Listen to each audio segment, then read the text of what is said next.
Pai, Senhor, meus irmãos, louvamos a Deus por essa oportunidade de estudarmos a lição da Escola Dominical, a lição 12, que vai falar sobre a urgência do discipulado. Então, o título já nos revela algo importante da lição, que vai tratar sobre o discipulado. Todos nós que aceitamos a Cristo, desejamos seguir os seus passos, desejamos imitá-lo, aprender dele, que ele é manso e humilde de coração, e isso se chama discipulado, como a gente vai desenvolver durante toda a lição. Mas o que me chama a atenção no título é a urgência, algo que também devemos resgatar do movimento pentecostal, do início do movimento pentecostal, dessa necessidade que a igreja tem de fazer discípulos.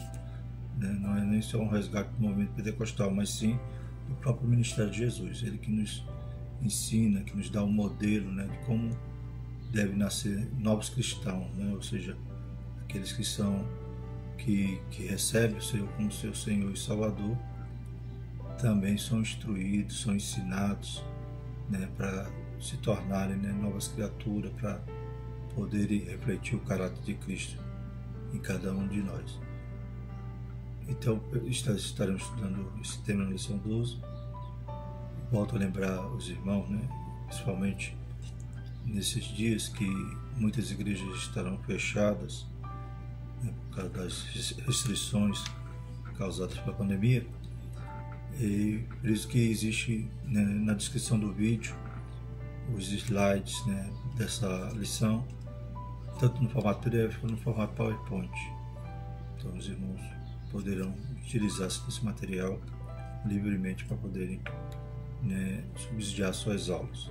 Continuando o estudo sobre o verdadeiro pentecostalismo, a atualidade da doutrina bíblica sobre a atuação do Espírito Santo. Então, essa lição comentada pelo pastor Ezequiel Soares, que tem nos feito refletir e desejar resgatar esses princípios, esses valores que nortearam o início desse movimento pentecostal. O textual da nossa lição diz: portanto, ide, ensinai todas as nações, batizando-os em nome do Pai, do Filho e do Espírito Santo. Mateus 28, 19.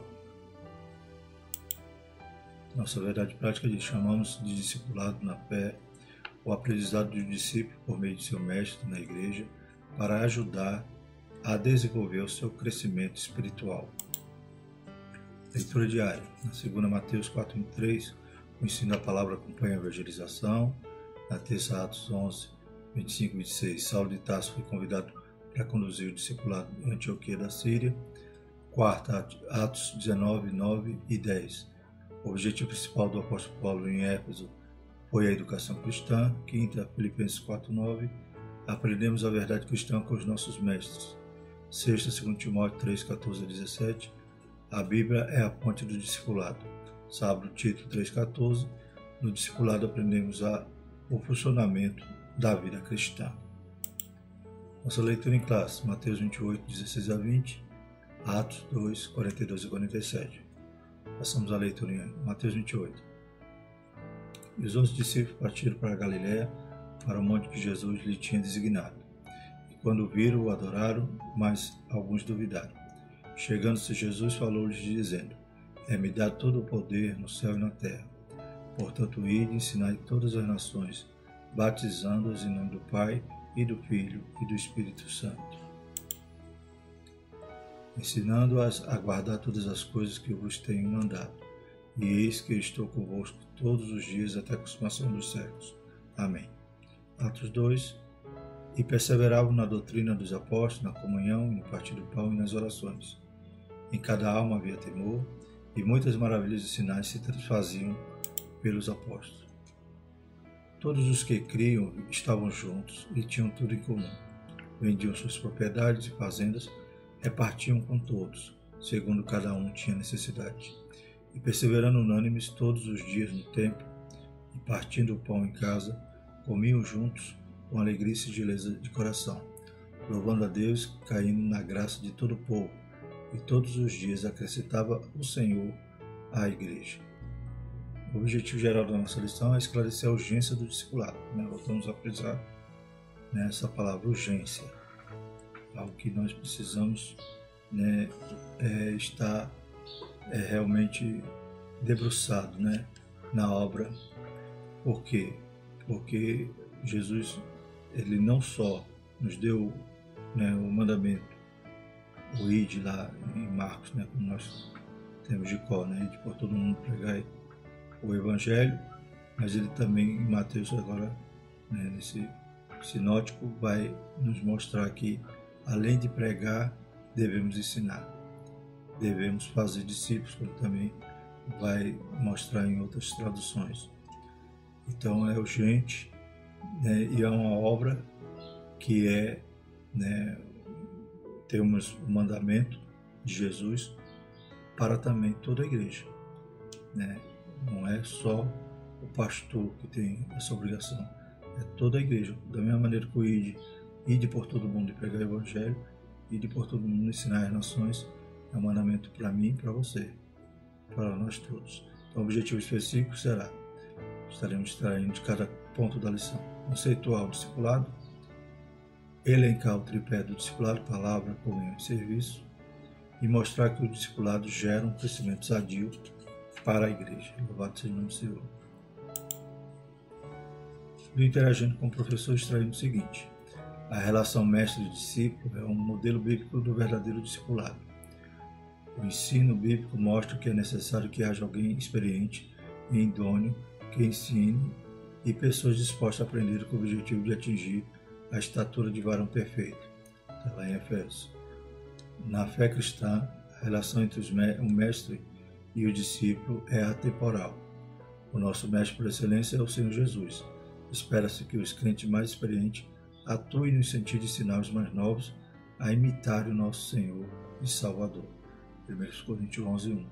Então, percebemos já aqui no Interagindo com o Professor que essa relação mestre-discípulo, né, é um modelo bíblico. Né? Jesus, ele chama ali, começa com aqueles 12 homens e começa então a ensiná-los, instruí-los, para que a obra de Deus pudesse prosseguir a partir deles. E quando vemos lá, após Jesus ressuscitar, a Bíblia já conta cerca de 500 discípulos, né?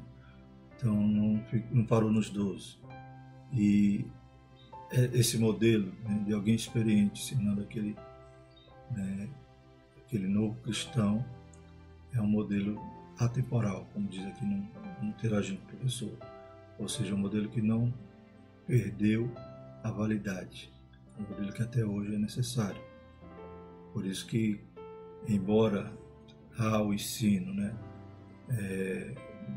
de todo o grupo, né, de toda a igreja, um ensino coletivo, há necessidade do ensino individual, né, há necessidade de cada crente, né, poder ajudar aquele que começa na caminhada.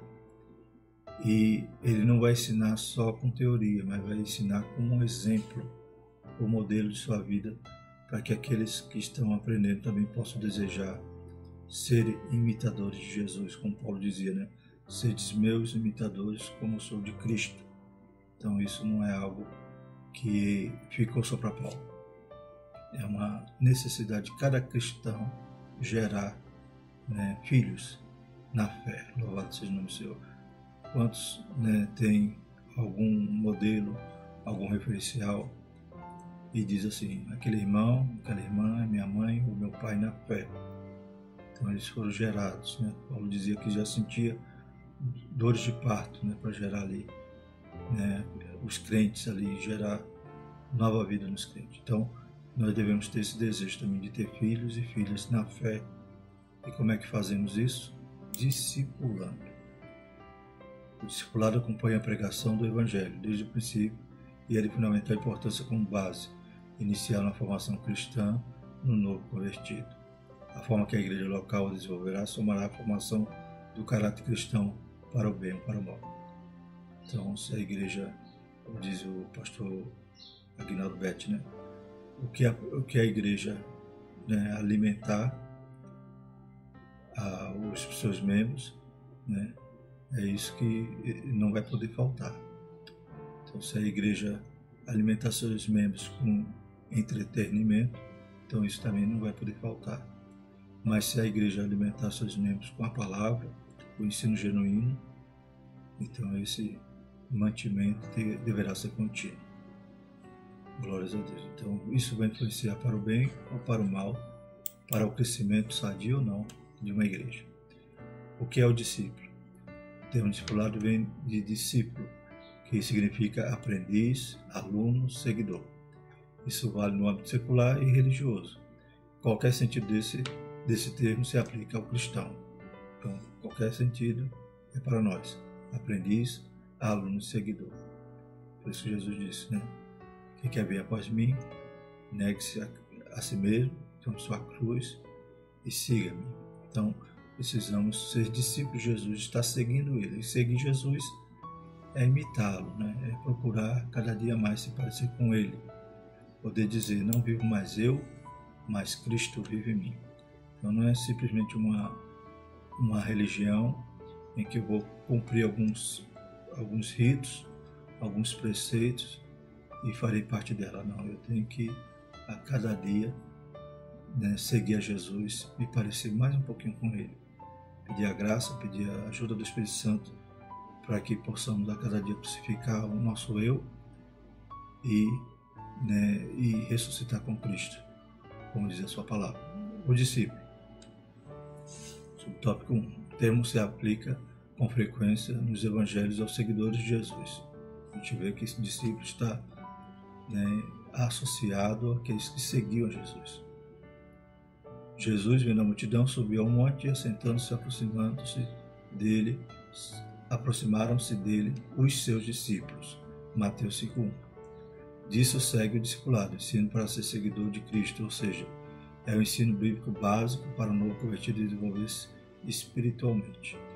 Então, o comentarista vai, né, também classificar dessa forma, o ensino básico, ou seja, é necessário ter o primeiro leite, né? Quando aceitamos a Cristo, passamos a ser nova criatura, nascer de novo, crianças. Então precisamos ter o alimento espiritual para poder nos desenvolver. Trata-se de instruções que abrangem vários aspectos da vida, na área espiritual, emocional e social. O ministério do ensino ocupa espaço relevante no cristianismo. Então, Romanos 12:7, se é ministério, seja ministrar, seja ensinar, seja dedicação ao ensino. Então, é algo que não pode faltar na igreja, louvado seja o Senhor. Então, a igreja ela tem que estar, né, com essa coluna, né, do evangelismo, do discipulado, né, do ensino, né. Devemos crescer na graça e no conhecimento, né, na graça e na unção, né, no espírito, e no conhecimento é conhecer a palavra de Deus, poder meditar nela de dia e de noite, para que possamos ser bem-sucedidos em tudo, como diz lá em Josué. Segundo subtópico, a grande comissão. Então, essa grande comissão que foi o nosso texto em classe, Mateus 28:18-20, né? Portanto, ide, ensinai todas as nações, batizando em nome do Pai, do Filho e do Espírito Santo. Então, todo esse contexto aqui é chamado a grande comissão. Essa grande comissão foi dada a nós, a cada um. É a grande comissão, né? É o nome que se dá à comissão que o Senhor Jesus designou para a evangelização das nações. O verbo ensinar e ensinar todas as nações, ou façam discípulos de todas as nações, já traduzido na Nova Almeida atualizada, é mateteu, fazer discípulos, discipular. Então, a gente vê que a tradução, nova tradução, né, da Almeida, em vez de estar lá, ensinar todas as nações, vai estar dizendo, façam discípulos de todas as nações. Então, é esta a nossa comissão, de ensinar, né, de gerar esses filhos na fé, né, de conduzir aquele que está começando seus primeiros passos na fé, para que eles possam, né, ser instruídos e caminharem, né, após Jesus, seguir Jesus. O discipulado não é opção, é mandamento divino para a edificação e crescimento espiritual de cada cristão. Voltamos a frisar. Muitas das vezes a gente só pensa que o mandamento de Jesus é ir e pregar. Mas a gente percebe que, complemento a isso, em Mateus 28 vai nos dar mais uma função, mais uma obrigação. Ide e ensinai. Pregar, nós estudamos na lição passada, evangelizar, glórias a Deus. Ganhar almas para Jesus é maravilhoso, mas devemos cuidar, ensinar. Um pastor dizia que a Assembleia de Deus ela é uma grande obstetra, mas é uma péssima pediatra. Ou seja, nasce muitos, talvez seja a denominação que haja mais conversões, mas pouco se cuida dessas crianças que nascem. Então somos péssimos pediatras. Que Deus nos ajude, nos motive através dessa aula, nos desperte, pois é uma função da igreja e é também uma obrigação individual. Cada um de nós temos que amar o nosso próximo, amar o nosso irmão, amar aquele que nasce de novo, para que ele possa ser cuidado. Essa responsabilidade é da igreja, mas é nossa também, individualmente. Algo que me chamou a atenção no vídeo do evangelista Luiz Oliveira, ele deu uma ilustração de como é a condição daquele que recebe, aceita Jesus e não é cuidado. Então ele cita o Salmo 142, versículo 4, e isso nos chama a atenção, isso realmente toca. Aí o Salmo 142, versículo 4 diz o seguinte: olhei para a minha direita e vi, mas não havia quem me conhecesse. Refúgio me faltou, ninguém cuidou da minha alma. Realmente é algo que nos toca profundamente, quando lembramos daqueles que aceitaram Jesus, nasceram, mas morreram no caminho, porque não tinha quem cuidasse de sua alma.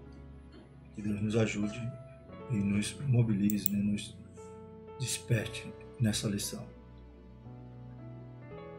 Além do discipulado, ele também ordenou que esses novos discípulos guardem o que aprenderam, ensinando-os a guardar todas as coisas que eu vos tenho mandado. Então,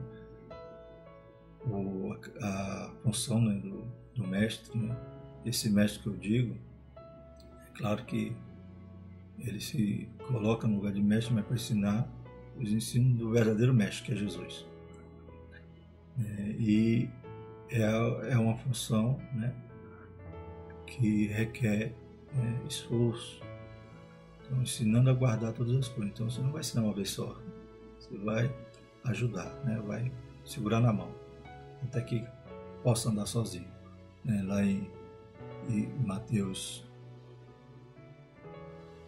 23, de 3 a 8, vai mostrar a figura ali dos fariseus, que eram falsos mestres, que ensinavam, mas não cumpriam, não obedeciam. Então eles eram, Jesus mesmo vai dizer, observe o que eles estão dizendo, mas não faça como eles fazem, porque eles realmente não cumprem o que estão ensinando. Lá em Mateus 23, 3 a 8, vamos fazer a leitura. Todas as coisas, pois, que vos disserem que observeis, observai-as e fazei-as, mas não procedais em conformidade com as suas obras, porque dizem e não fazem. Pois atam fardos pesados e difíceis de suportar, e os põem aos ombros dos homens, eles, porém, nem com seu dedo querem movê-los. E fazem todas as obras a fim de serem vistos pelos homens, pois trazem largos filactérios, alagam as franjas de suas vestes, e amam os primeiros lugares nas ceias e as primeiras cadeiras na sinagoga, e as saudações nas praças, e os serem chamados pelos homens, Rabi, Rabi. Vós, porém, não quereis ser chamado Rabi, porque um só é o vosso mestre, a saber, o Cristo, e todos vós sois irmãos. Então não devemos ser discipuladores como os fariseus, que fazia só para ser visto, né? Falavam, ensinavam, mas não cumpriam, e ainda queriam impor cargas que eles não iam conseguir carregar. Então que nós tenhamos amor, compaixão, né? E não desejemos ser chamado mestre como eles, né? Eles tinham um desejo que alguém chamasse eles Rabi, Rabi, mas o nosso mestre é Jesus. Nós estamos ensinando porque Jesus também nos ensina assim. Glórias a Deus, né? Então, voltamos a lembrar Paulo citando: sede meus imitadores como eu sou de Cristo, né? Então, não vou pedir para que ninguém me imite os meus defeitos, mas olhe para o que puder observar na minha vida, que vem do alto, né? Que vem de Cristo. Glórias a Deus. E eu tenho a obrigação de ser cumpridor da palavra, ensinar por exemplos e não só por palavra. Ou seja, as doutrinas e os pontos doutrinários que Jesus ensinou. O livro de Atos mostra os apóstolos no cumprimento dessa palavra. Atos 5:21 diz: e ouvindo eles isto, entraram de manhã cedo no templo e ensinavam. Chegando, porém, o sumo sacerdote e os que estavam com ele, convocaram o conselho e a todos os anciões dos filhos de Israel, e enviaram os servidores ao cárcere para que de lá os trouxessem. Então os discípulos haviam sido presos, o anjo foi lá, soltou eles, e eles não acovardaram, pelo contrário, voltaram ao templo, continuaram ensinando.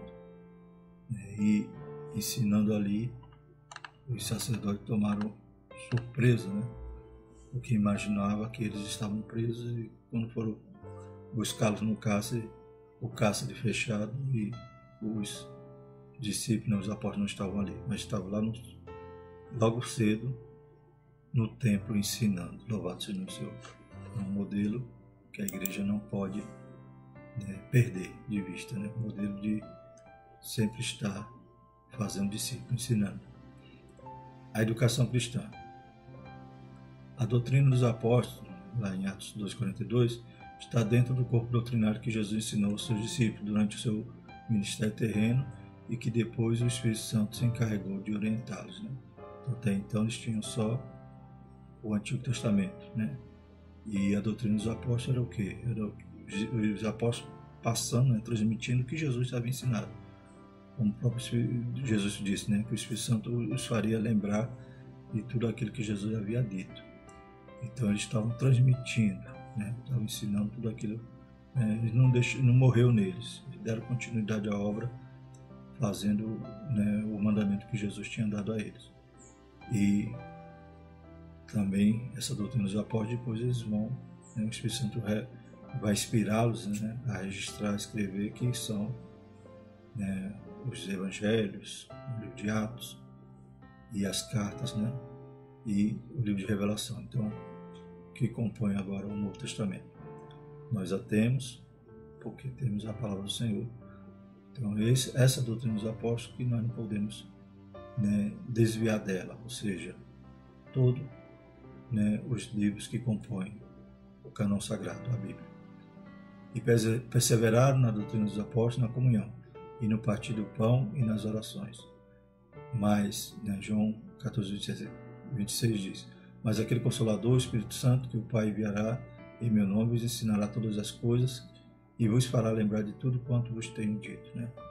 Então era essa a doutrina dos apóstolos, eram os ensinos de Jesus. O currículo de qualquer um dos nossos cursos teológicos consta de diversas disciplinas sobre Deus, Jesus, o Espírito Santo e a Trindade, sobre os anjos, o homem e o pecado, sobre a expiação e a salvação, sobre a morte e a ressurreição dos mortos, sobre a sua vinda e a igreja. Jesus falou e ensinou sobre tudo isso e muito mais, como a teologia prática, a ética, aquilo que o cristão deve praticar no seu dia a dia. O ensino nesse contexto pode se referir também aos cursos de teologia. Então, na educação cristã, né, nós vamos ter todas essas fases, né? Tem a fase de a pessoa recebe a palavra, o Espírito Santo o convence, né, do pecado, da justiça e do juízo, ele recebe a Jesus, ele vai ser alimentado através das pregações, né, através né, das instruções que os pastores vão dar, e principalmente através daquele que vai estar do seu lado o ajudando, né? Aquele que vai estar fazendo o mandamento de Cristo, discipulando. Então, aquele que percebe, né, a necessidade daquele novo convertido de acompanhá-lo. E tem esse sentimento, né, essa compaixão, esse desejo de ajudar, como Barnabé, né? Barnabé, ele realmente era um discipulador. Ele foi aquele que ajudou Paulo no começo, né? Paulo ali desacreditado, os discípulos com medo dele, Barnabé vai lá e apresenta, conta toda a história de Paulo e vai ser, né, o seu primeiro discipulador, né? E depois ele ainda chama Paulo para discipular também ali em Antioquia. Então a gente vai ver que é algo que deve estar no nosso coração, né? Esse desejo de ver o seu irmão crescer.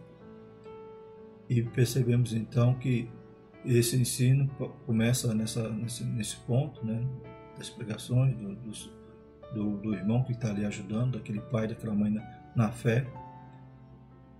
E outra fase do discipulado é a escola bíblica dominical. Irmãos, como é importante a escola bíblica dominical. A gente tem visto nesses estudos como é importante resgatar, né, tudo aquilo que a nossa igreja foi no princípio e precisa continuar sendo, né, mostrar que foi a escola dominical que deu a estrutura, né, teológica aos obreiros no início e continua, né, formando obreiros hoje.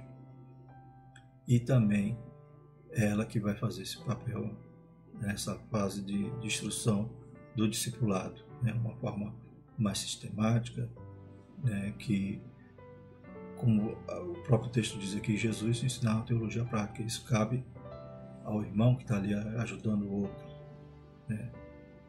E vamos ter então um ensino mais sistemático através da escola dominical. E por fim, né, também temos os cursos teológicos, que é já quando o crente já está mais maduro, já está sabendo andar sozinho, e ele vai se aprofundar num curso teológico, que é fundamental para que a nossa igreja possa permanecer, né, caminhando, permanecer, né, na doutrina dos apóstolos, como a gente já viu que era um modelo da igreja primitiva. Segundo ponto da nossa lição, segundo tópico, o tripé do discipulado, palavra, comunhão e serviço. Essa trilogia, palavra, comunhão e serviço, era a marca da igreja de Jerusalém, logo após o Pentecostes, e se influenciou a maioria das igrejas de todos os lugares e em todas as épocas, e continua valendo atualmente, né? Então esse modelo, ele também não inspirou, ele é válido e é importante, né, do discipulado, palavra, comunhão e serviço. Vamos adentrar nesse tópico. Primeiro ponto, primeiro subtópico, a palavra. A autoridade da Escritura é singular e única, pois a sua fonte é o próprio Deus. Elas foram faladas primeiramente pelos profetas do Antigo Testamento e depois pelos apóstolos no Novo Testamento. 2 Pedro 3,2, na versão Nova Almeida atualizada, diz: para que se lembre das palavras que anteriormente foram ditas pelos santos profetas, e também se lembre do mandamento do Senhor e Salvador que os apóstolos de vocês lhe ensinaram. Então, a autoridade das Escrituras, né, ela é toda inspirada e apta para ensinar, instruir, redarguir, né, exortar. Então, tanto o Antigo Testamento como o Novo, tanto a palavra que foi dita pelos profetas como pelos apóstolos, né, vai nos servir de regra de fé e prática, né, de bússola, de lâmpada para os nossos pés. Os primeiros discípulos perseveraram na doutrina dos apóstolos. Isso quer dizer que eles continuavam no aprendizado sob o comando dos apóstolos. Jesus usava o Antigo Testamento, instruía, revelava, né, dava real sentido ao que a lei dizia. Então, Jesus instruía ali daquela forma, demonstrava o que os profetas diziam, que estava se cumprindo, o que haverá ainda de se cumprir. E os apóstolos também, né, eles multiplicavam esse ensinamento de Jesus para a igreja. E hoje nós temos a palavra para nos dar, né, esse norte.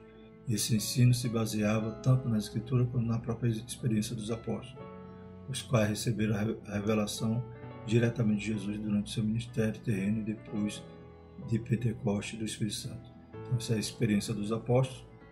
É claro que não era algo, né, particular. A experiência deles era a vivência que eles tiveram com Cristo, né, para poder ensinar. E o que o Espírito Santo o revelava ou inspirava, né, para que eles ensinassem e escrevessem para nos deixar. As quais também falamos, não com palavras de sabedoria humana, mas com as que o Espírito Santo ensina, comparando as coisas espirituais com as espirituais.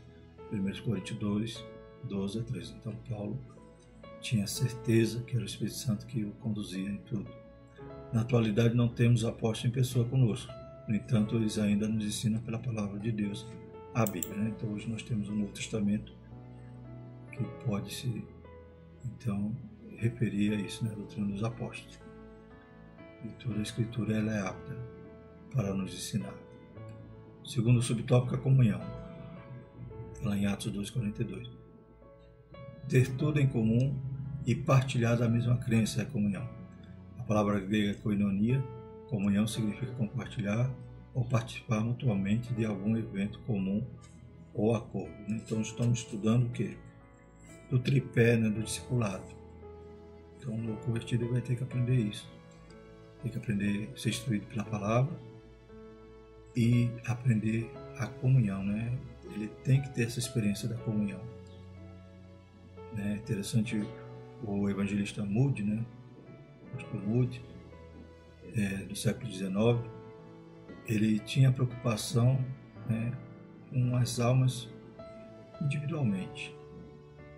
Então, será se é interessante, né, a gente ver alguns movimentos, algumas cruzadas e, né, dezenas, centenas de pessoas se rendem a Jesus e depois aquelas pessoas ficam soltas sem ninguém cuidar, né? Então o evangelista Moody ele tinha essa preocupação e ele criou, né, na sua igreja chamada Sala dos Interessados, né?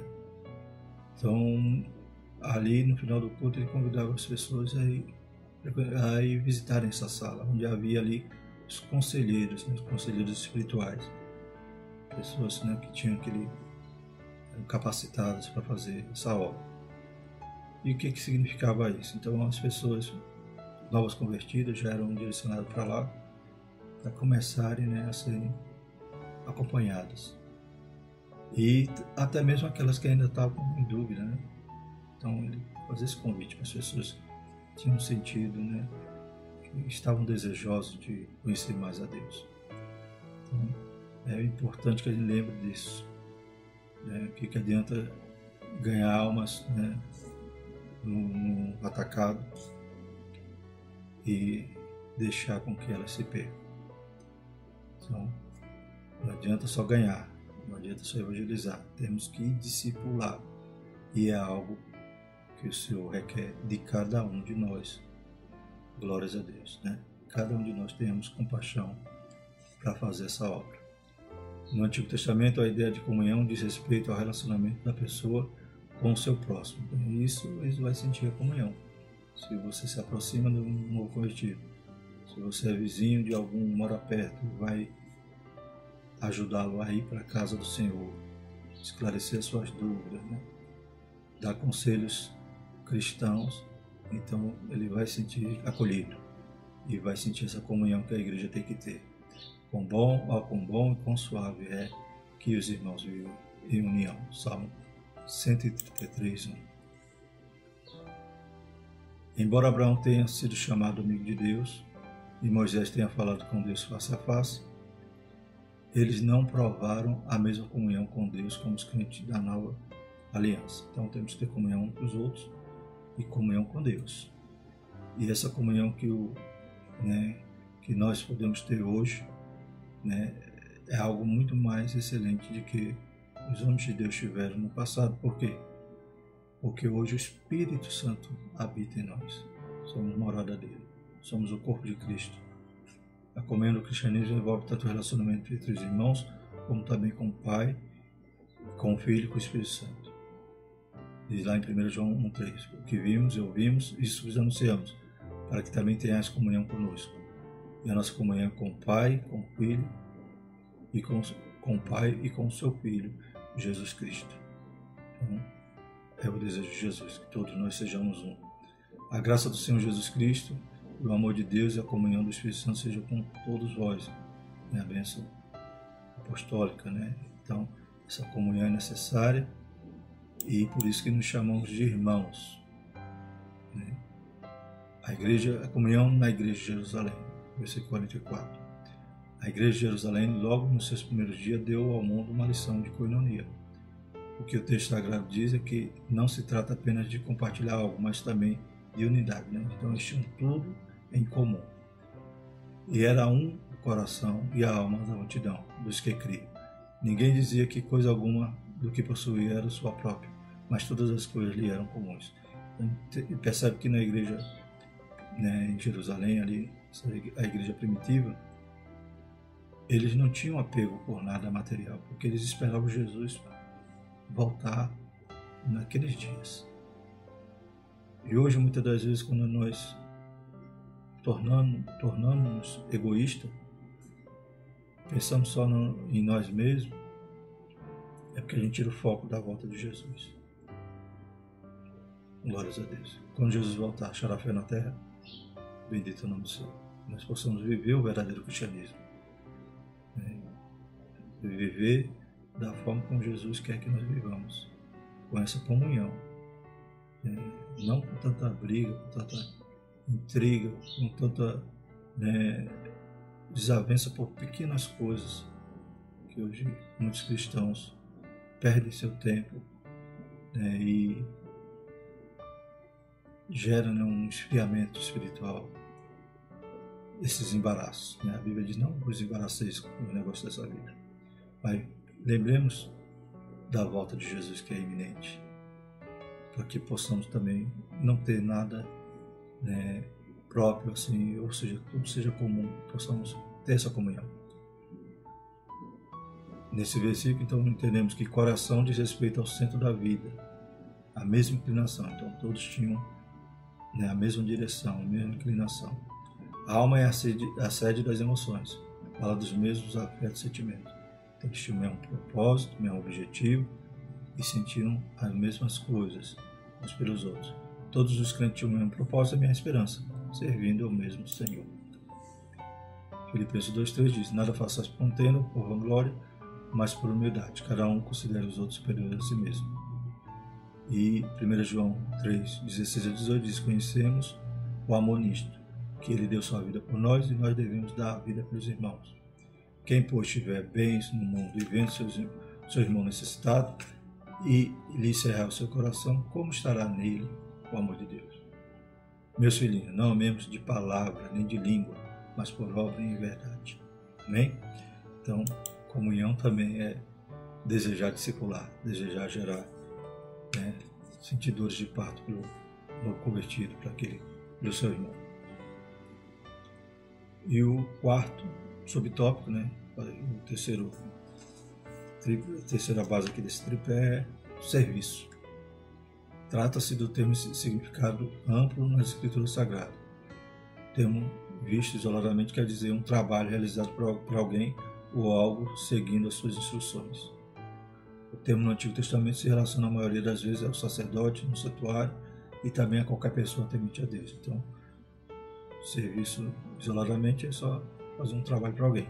Agora, no Antigo Testamento tinha a ver, né, com algo que se fazia para Deus.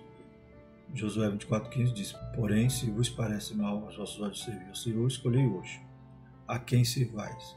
Se os deuses a quem serviram os vossos pais, que estavam da além do rio, ou os deuses dos amorreus, em cuja terra habitais, porém, eu e a minha casa serviremos ao Senhor. Amém? Então, o serviço no Antigo Testamento estava relacionado a servir a Deus. Na primitiva igreja de Jerusalém, o serviço cristão está representado sumariamente na perseverança no ensino dos apóstolos, na comunhão, no partir do pão e nas orações. Então percebemos que o serviço fazia parte, né? Ou melhor, o serviço era exatamente estar ali no templo, estar ali todos os dias em comunhão, né? Ensinando, aprendendo, partindo o pão e orando. Então esse era o serviço, era o culto, né? Culto quer dizer serviço. É isso que Deus espera de cada um de nós no cumprimento da grande comissão, que possamos estar imbuídos da obra, fazendo a obra do Senhor, servindo a Ele e em comunhão com nossos irmãos. Terceiro ponto, terceiro tópico, o discipulado e o crescimento sadio da igreja. Será que a igreja cresce dessa forma? Você amando seu irmão, você acolhendo o novo convertido. Será que a igreja cresce se ela estiver preocupada com a educação cristã, com a escola bíblica dominical? Será que a igreja cresce se ela tiver também algum curso teológico para dar aos obreiros, aos membros? Claro que vai crescer de forma sadia. A igreja precisa do processo discipulado para cumprir o propósito da grande comissão. Não se trata de opção, é a ordem de Jesus para a educação e crescimento individual de cada cristão. Então, depois dessa lição, toda vez que você lembrar do ID de Jesus, não pense que o ID, que o mandamento é só para pregar. Nós devemos fazer discípulos. É o ID. Glórias a Deus. Não venhamos apenas fatiar, né, essa ordenança, mas cumpramos ela por completo. Primeiro subtópico, crescimento espiritual. O processo do discipulado tem por objetivo instruir o novo convertido sobre os vários aspectos da vida cristã. Todas as pessoas que vêm a Cristo precisam ser discipuladas. Isso porque elas se tornaram novas criaturas e passam a viver uma nova experiência. Então, criança, né? Nasceu de novo. Glórias a Deus. Nasceste de novo, anda já com Deus, como diz o hino. Então precisamos instruir todo cristão, todo aquele que vem até Cristo. Elas precisam ser ensinadas para o seu crescimento espiritual e amadurecimento na fé. Então elas vão crescer na graça e no conhecimento e vão amadurecer. Antes de crescer na graça e no conhecimento de nosso Senhor e Salvador Jesus Cristo, a Ele seja dada a glória, assim, agora como no dia da eternidade. Amém. 2 Pedro 3,18, Efésios 4, 11 e 14 vai dizer: E Ele mesmo deu uns para os apóstolos, outros para profetas, outros para evangelistas e outros pastores e doutores, querendo o aperfeiçoamento dos santos para a obra do ministério, para a edificação do corpo de Cristo, até que todos cheguemos à unidade da fé, ao conhecimento do Filho de Deus, a varão perfeito, à medida e estatura completa de Cristo, para que não sejamos mais meninos inconstantes, levados em roda por todo o vento de doutrina, pelo engano dos homens e com astúcia enganam fraudulosamente. Então, para que você tenha crentes firmados na rocha, necessário haver discipulado. Glórias a Deus. Para que possamos ser maduros, né? À medida da estatura completa de Cristo, varão perfeito, maduros, adultos. Mas quando aceita a fé, é ainda uma criança. Tem que tomar o leite, depois, né, o alimento vai ficando mais sólido à medida que é instruído, para que não seja vítima, não esteja à mercê dos falsos mestres, dos enganadores que com astúcia enganam fraudulosamente. Então é nossa obrigação instruir. O crescimento numérico, segundo subtópico. O processo do discipulado proporciona à igreja, além do crescimento espiritual, o crescimento numérico. Assim, pois, as igrejas em toda a Judeia, Galiléia e Samaria tinham paz e eram edificadas e se multiplicavam, andando no temor do Senhor e na consolação do Espírito Santo. Atos 9:31. Então, há o crescimento numérico, mas um crescimento sadio, né? Me vem à memória agora o que dizia o pastor Clésio, né? Que ele dizia que uma vez acordou assustado, gritando: mãe, cresci demais, passei da cama. Aí a mãe chegou e falou: não, meu filho, você não cresceu demais não, é que você está atravessado.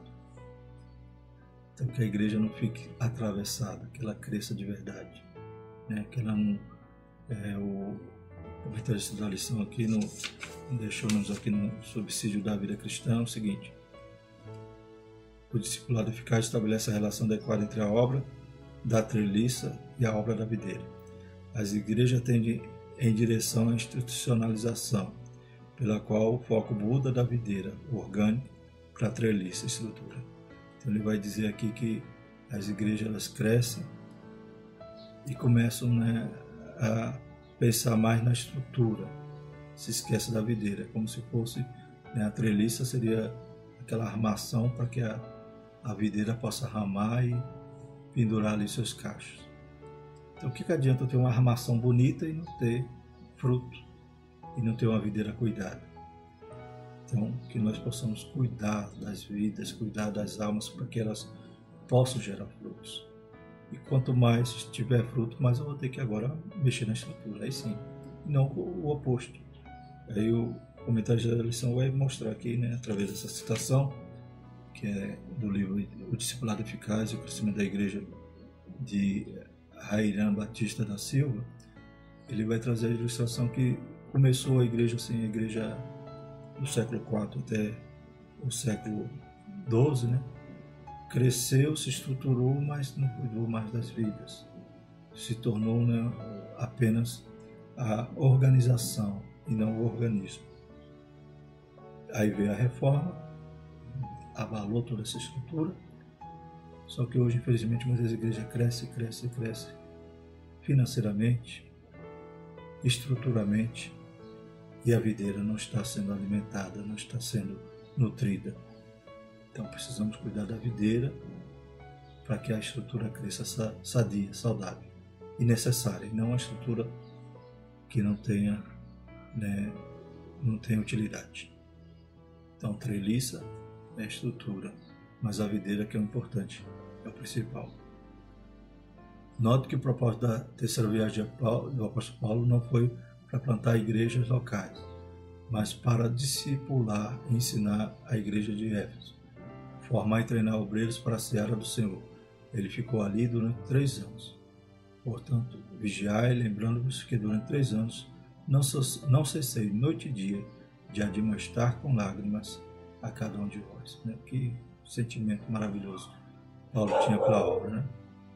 Ele deixa tudo, vai servir ao Senhor dessa forma tão esplêndida, né? E ele não queria só fundar as igrejas, ele queria depois cuidar, doutrinar, né? Enviava carta, visitava de novo, e estruturava ali através de obreiros, formando obreiros para dar continuidade àquela obra. Ele tinha filhos na fé inúmeros, né? Timóteo, Tito, Filemão, esses que estão registrados fora, né? Todos aqueles que ele citava em suas saudações, e todos aqueles que não foram registrados.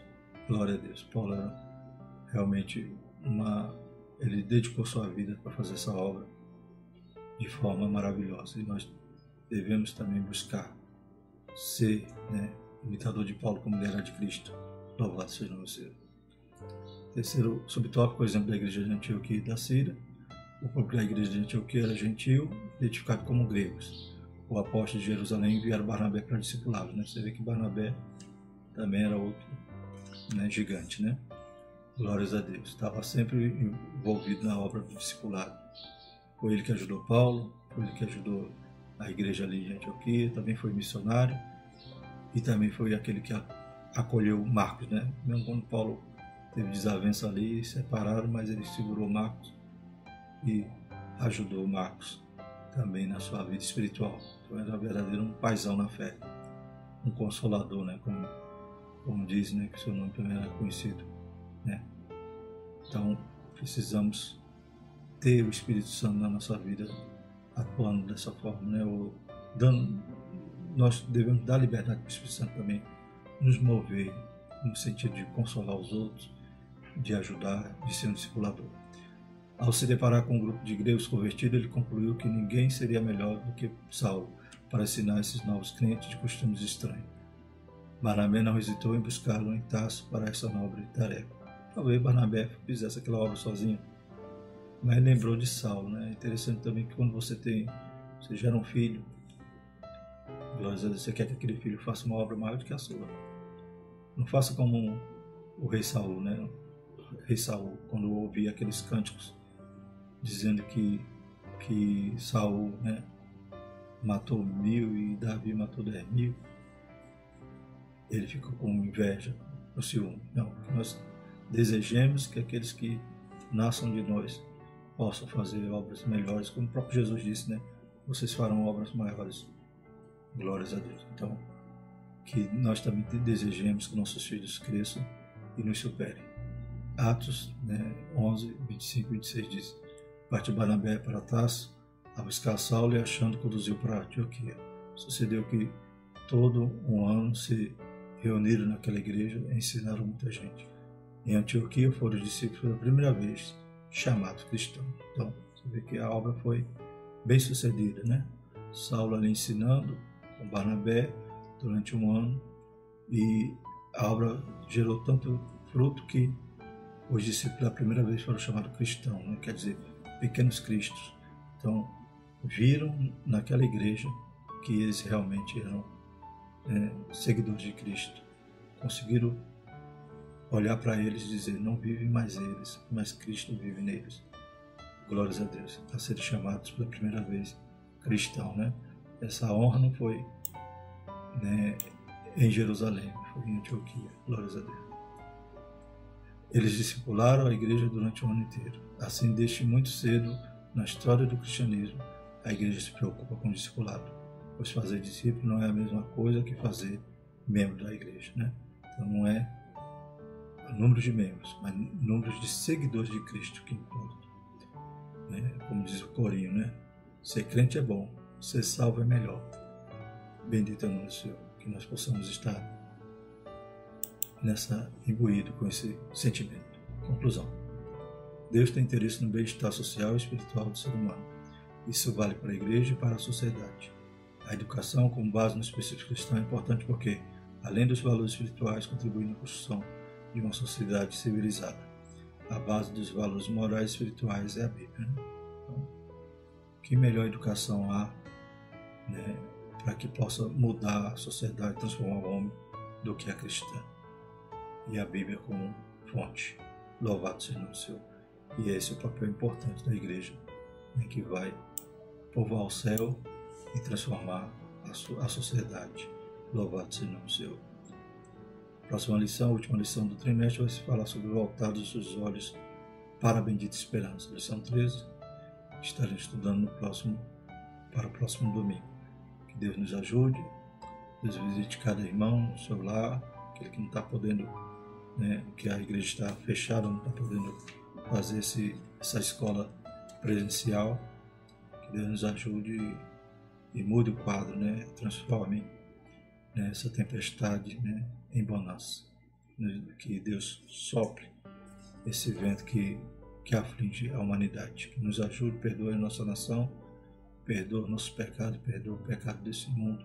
Tenha misericórdia, nos dê um pouco de refrigério, né? Amém? Vamos orar. Senhor nosso Deus, obrigado por tudo. Teu Espírito Santo possa visitar cada crente, cada aluno da escola dominical. Deus vai dando fortaleza, Pai. Vai, Pai, aleluia, dando uma viva esperança. Bendito seja o seu santo nome, Pai. Visita aqueles que estão enfermos. Repreenda a enfermidade, Senhor Jesus. Faça um milagre, Pai, que nós suplicamos nesta hora, que nós necessitamos. Deus de poder e glória, sabemos que tudo está no Teu controle, Senhor. Continua abençoando a Tua igreja, visitando, Pai, aleluia, cada pastor, cada professor, cada superintendente, cada secretário de escola dominical. Pai, vai avivando a Tua obra, visitando cada aluno, Pai, dando o desejo de ouvir a Tua palavra, de aprender de Ti. Aleluia. Nos Pai, desperta para sermos discipuladores, Senhor. Para podermos visitar aquele que está necessitado, Pai. Aleluia. De crescer, Pai, na fé, de aprender de Ti. Possamos ser instrumento nas Tuas mãos.